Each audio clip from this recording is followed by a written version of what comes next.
Hello, my name is Sergio Feitosa and I am the author and presenter of this training, Design Concepts for Electric Panels, Switchgear, Bus Ducts and Substations.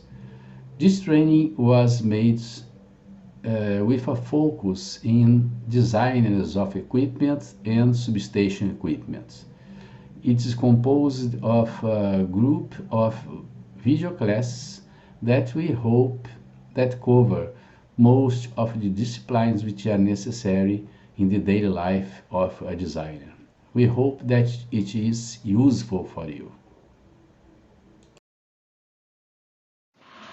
Item 14, IC60 H90 and IC 62208, enclosures for cables and switchboards, calculations and specifications. We give we do a resume of the contents of these very good IC documents, especially IC Technical Report 6890, where there is a method for calculation of the temperature rise inside one enclosure, as used in low voltage switchgear, filled with some watts, some power dissipation, and having or not ventilation openings, having or not some barriers in the horizontal direction, let's say the so-called partitions. And this document is very interesting, and what is written here is very useful also for medium voltage switchgear. And we'll explain about some parts of the method, some method and empiric methods, very useful, and in spite of its simplicity, it gives very precise results. And I will show also some details of IC 62208, which enables specification of empty enclosures for low voltage assemblies. It applies to empty enclosures prior to the incorporation of switchgear and control gear components by the users, as supplied by the enclosure manufacturer. In the link in the top of this page, you may download several good documents authored by me, Sergio Feitosa, and some others in which I am co-author. We have there some documents, also some reference of brochures issued by SIGRE, in which I am co-author. In this case, you may access SIGRE site if you wish to acquire the publications. But in my case, the articles authored by me alone, all of them are available free in these sites. Technical Report 6890. It's a method for temperature rise verification of low voltage switchgear and control gear assemblies by calculation. This IC document specifies a method of temperature rise verification of low voltage switchgear and control gear assemblies by calculation. The method is applicable to enclosed assemblies or partitioned sections of assemblies without forced ventilation. It's not applicable where the temperature rise verification of the relevant product standards of the IEC 61439 series has been established. A note included by me is that this method is also very good for any box filled with thermal loads, like medium voltage panels, bus ducts, and so on. With some additions, can be used for forced ventilation. And I did this in the switchgear design software. We we simulate exactly the temperature rise test, calculate the temperature rise of the air inside the enclosure as done in this IC 6890, but we add to this the calculation of the temperature rise of the conductors with their connections, safety breakers, and so on,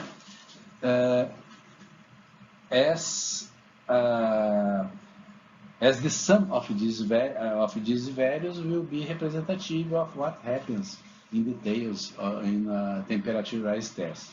And I use this method to check the temperature rise of the enclosure as a whole, and it works very, very, very well.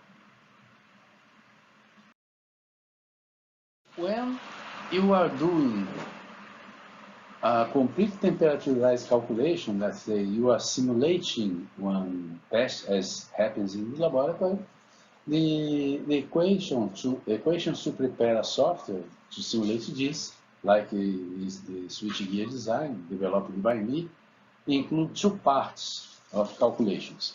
The first part is calculating temperature rise of the conductors above the fluid temperature. This is one thing, and usually we apply finite volume methods, equations will appear in the next slide just for information, but you need to use more complex calculation based on balance of energy and things like this. And after calculating this, you sum this temperature of the conductors above the fluid temperature to the temperature rise of the fluid above the external side of the enclosure. And this part is the method presented in IC 6890, and that we will explain here. As I mentioned before, IC 6890 was prepared without considering the use of forced ventilation, but if you have some experience, I did this in my software, you can adapt this method for the condition of forced ventilation. I did this, and when we compare the results of the simulations with the results of the real tests made in laboratories, we arrive very, very near to the results, very, very near. Here, these equations here, I don't imagine that someone now will try to develop, start from zero, to develop a software for temperature rise calculation, as I did in the past with switchgear design. I have been doing this in the last 20 years. But anyway, if someone wants to do it, this is written by me. These are exactly the equations that I used as base to develop the software. I wrote this many, many years ago, and we see the equations in the left side, the metrics that we have to mount to calculate the temperature rise in each point of in each finite volume of the conductor that we are studying, and the path is this one here, just by curiosity for you. Continuation of those equations for calculating the temperature rise of the conductors above the temperature of the internal air inside the enclosure. This is not the IC 6890 method. We arrive to the method of IC, estimating the ambient temperature inside the metal enclosure with or without ventilation openings and with some dissipated electrical power dissipated inside.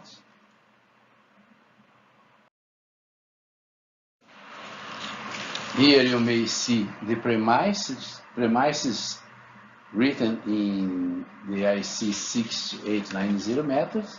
Of course, when you are reading a technical standard, the people who write the standard are very careful to limit the application of the methods to where it's very clearly checked that the method works. But even working a little bit outside these conditions, the method works well also. And I'm sure about this because I did this, and I'm very, very happy with the potential of this method to do this calculation.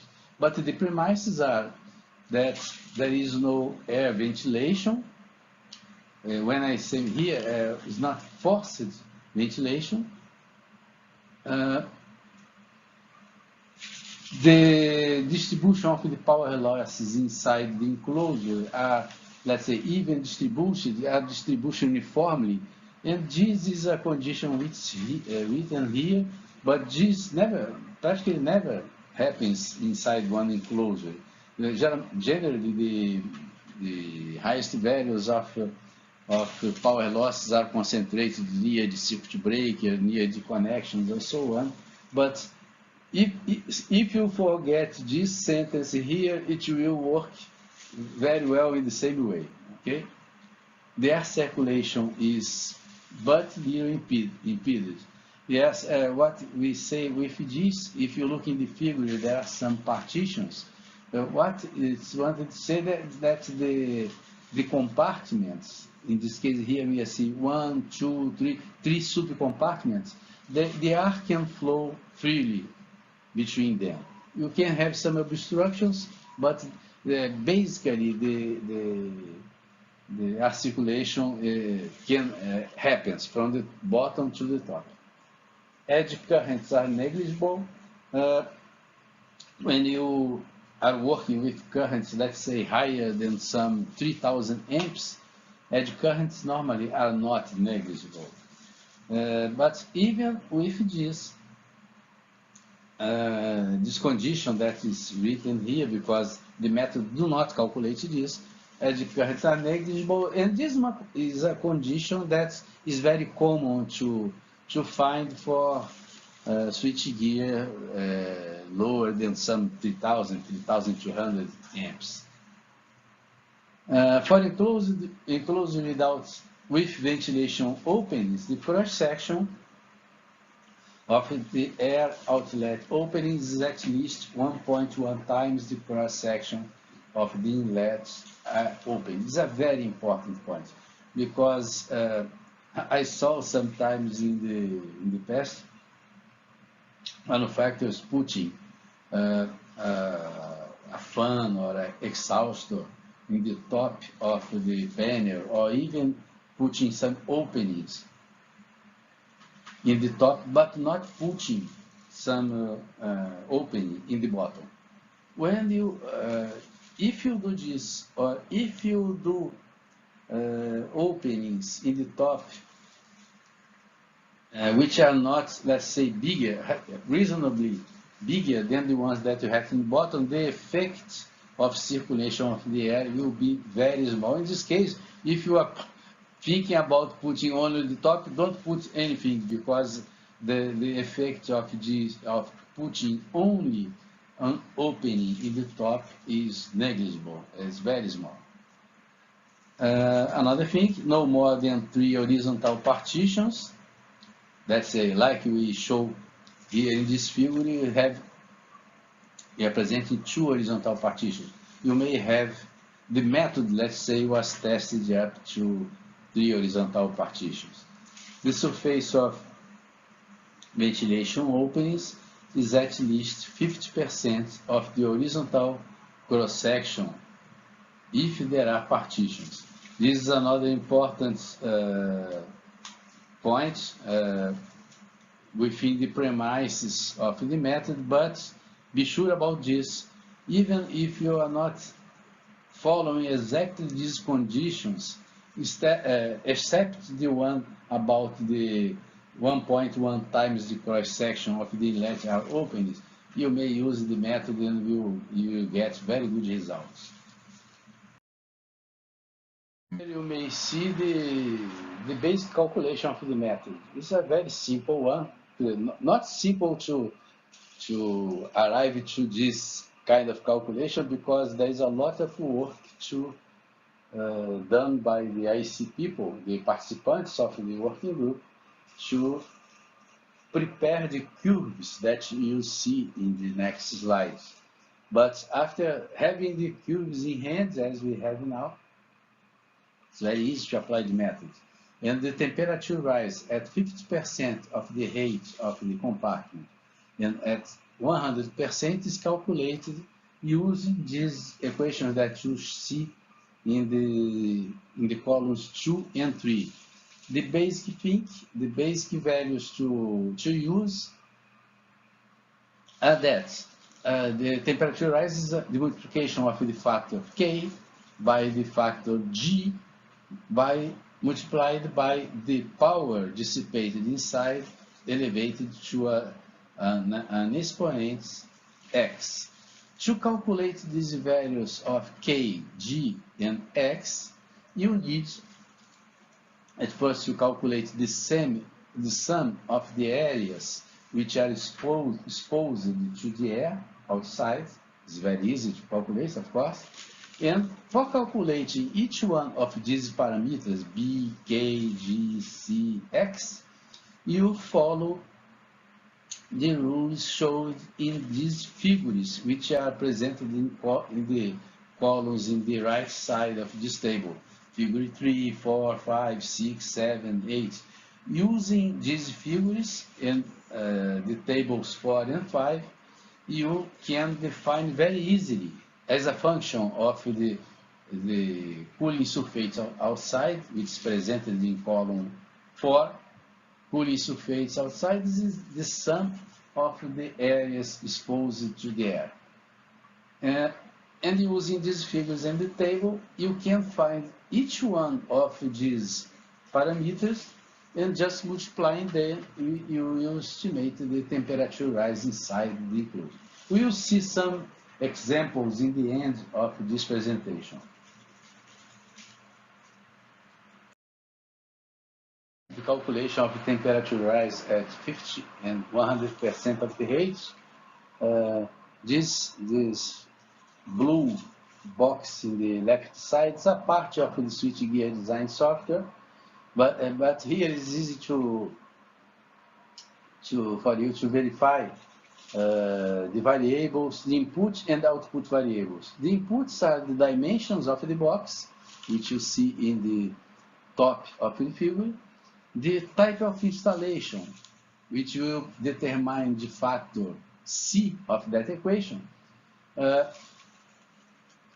is presented here. You see in the right side of the figure the several possibilities that you have with the column, the enclosure column that you are doing the calculation. Of course, the one column it can be, let's say, completely free without any neighbor columns. You can be, maybe one column with two neighbors in the two sides, maybe one column just in the side, at the side of the wall with two other neighbors. There are several possibilities, and certainly one of these ones that you will see here in this figure in the right side will be applicable to your case, depending of each one of these types of installations, which will give you the factor C. You have one curve. You see that? 1, 2, 3, 4, 5. We have 5 different curves which are applicable to each one of these situations. You have also the internal watts, the number of partitions that you can select, if there are or not ventilation opening, and if there are ventilation openings, the opening value. And in the lower part, you may see the calculation of the temperature rise at 50% at 10%, 100%, as we will do in some examples in the end. Is the legend and the units of each one of the parameters that you need along the calculation. About the type of installation, it's related to figure 4 of the IC documents. We mentioned these 2 slides before, and here are the types of installation of the enclosure. Then, for example, here in the figure 4, you have one typical first or last enclosed wall mounting type. First or last enclosed wall mounting type. Then you see the red parts of this figure. This means that you have the compartments just near to the wall. Then you have not free dissipation through that side of the panel. You have, as it is the first or last enclosure, you have at one of the sides another enclosure. Then you do not have a free area for dissipation because there is another enclosure just at the side. But you have here, in this case, 2 walls, the left and the bottom wall, bottom in the figure, of course, and eventually the ceiling wall, permitting the dissipation of the heat. It's presented how to get the value of factor V that will be used also in the equation, as you may see in the slide. This factor B is used to calculate the effective area in column number 1.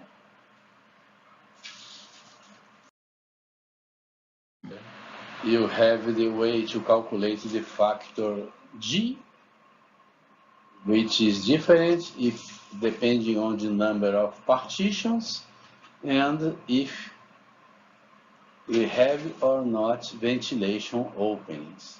And in the case of having, it is dependent also of the area of the exposed area.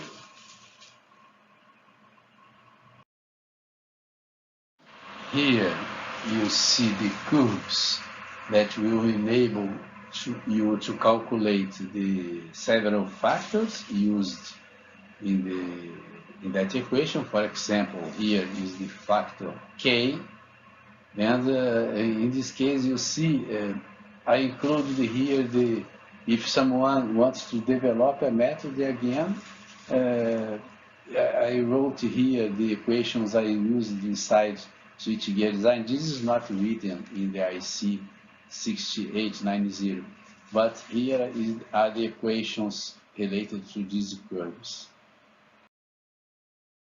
Here, another curves for factor K. The same now for factor K, but for the case without ventilation openings. Here is how to calculate the factor F, which is necessary to calculate the variable C, as you see in the equation here. The same here, but for other conditions, types of installation, and to calculate the factor C.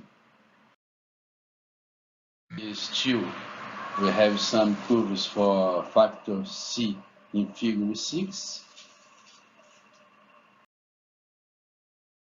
And the same factor C in figure 6.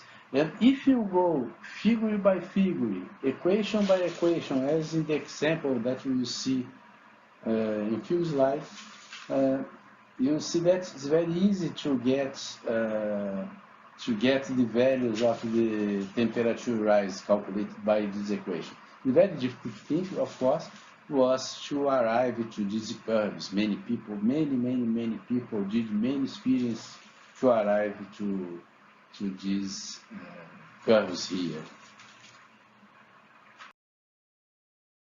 In the IC 68890, you may find two complete examples, example 1 and example 2, which is in the next slide, where you have one complete case with all the data dimensions, the dissipated power. If you look this slide here in details, of course, you need to download the PDF file, and if you amplify it in your computer, you can see very clearly each line which is presented here in this slide. You have in the right side the final result, data and results obtained through each one of that curves, and you have in the right side, in the bottom part, the curve of the temperature rises of the air along the several distance from the bottom up to the top. This is the complete calculation that you need to do if you use the method of IC 6890. Remembering again, this method is for calculating temperature of the air inside, but this is not sufficient to calculate the temperature rise of the several points of the several conductors which are inside the cubicle or switchgear. However, in many cases, for example, in IC 61439, the objective is only to compare the temperature of the air inside one cubicle that, for example, it was tested with another temperature rise of another cubicle which will not be tested, to check if, by calculations, the untested one has a lower temperature rise than the one which was tested. Example that I mentioned you, I strongly suggest you to download the PDF file, which is part of this chapter. It is in the extra material that you have just to download with the movie. And I suggest you that you amplify this in your computer and follow line by line this calculation. And you will understand very easily the power of this empiric method for calculating the temperature of the air. And here, the final part of the example number 2. If you follow line by line what is presented here, following the PDF file that I mentioned with this complete presentation, you will see that the figure which is in the lower right side of this figure is the temperature of the air from the bottom of the switchgear up to the ceiling of switchgear, with all the details that you need. You don't need to know very detailed in each point of the switchgear which are the temperature rise, as we do, for example, in computational fluid dynamics software, which are much more complex, and you need takes a long of time to prepare the models. With this single model and the method, you can get these values as indicated. This is more than sufficient for whatever thing you need to do. We have information about the standard IC TR 62208, which is a standard for specifying empty enclosures for low voltage switchgear. This is especially useful for manufacturers of enclosures that are not involved with the mounting of the complete panel or switchgear, but they need to receive one specification of what the manufacturer of the person which will mount the complete panel will need. Then basically we have here some mechanical specifications and one very important specification, that is the specification of the capability for maintaining a certain level of temperature rise, having inside one certain amount of dissipated power. Here you see the item 9.14, which is about thermal power dissipation capability, and it's written in this standard that this can be done by a test, which is specified in IEC 61439-1, and the test for this, how to do this test, is written in the lower part of this slide.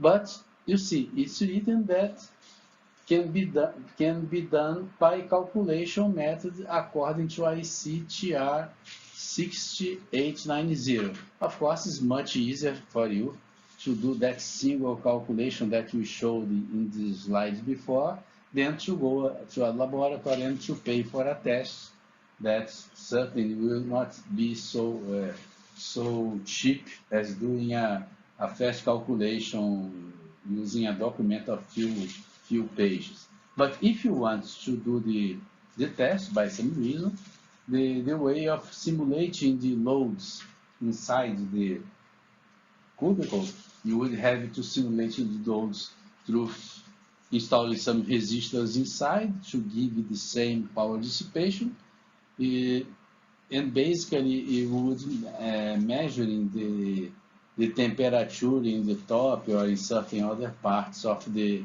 enclosure, in the internal or external or both parts. We arrived to the last slides of this presentation, where we showed some details about the IEC TR 6890, which is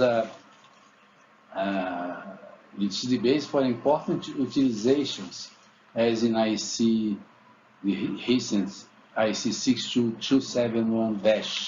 62271-307, and also the IEC 62208 that we showed in the two slides before.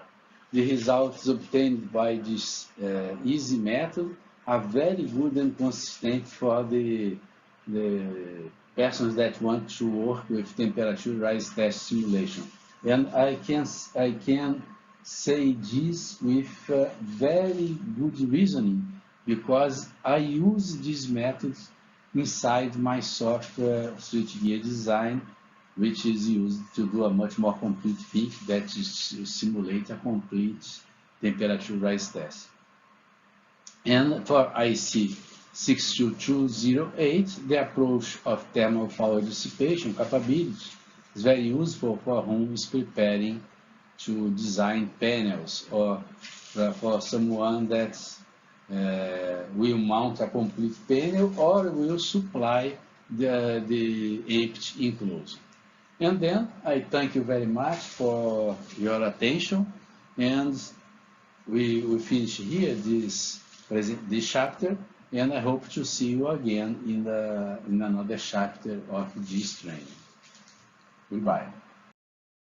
Then we arrived to the last slide of this presentation, and we thank you very much for your attention, and we hope to see you again in the next video class of this training. Thank you very much.